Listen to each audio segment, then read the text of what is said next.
Hi friends, అందరికీ good morning. అందరైతే ఏం చేస్తున్నారు? నేనైతే ఇక మా బర్రె దగ్గరనే కూర్చొని పాలైతే వస్తుంది అనమాట. ఇవాళ చూడు, అందరు గుడ్ మార్నింగ్ చెప్పు. అమ్మా.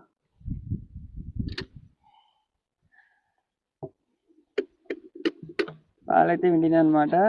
2 లీటర్లకు తక్కువనే ఇస్తుంది అనమాట ఇప్పుడు. లే, ఎందుకంటే దుడ్డకు ఇచ్చిపెట్టాలి కదా. అప్పుడైతే 4 లీటర్లు ఇచ్చేది ఫస్ట్. ఎందుకంటే అప్పుడు పెద్ద దుడ్డు ఉన్నప్పుడు పోయిన సంవత్సరం ఒకటే పూట విండేది, 4 లీటర్లు ఇచ్చేది అనమాట.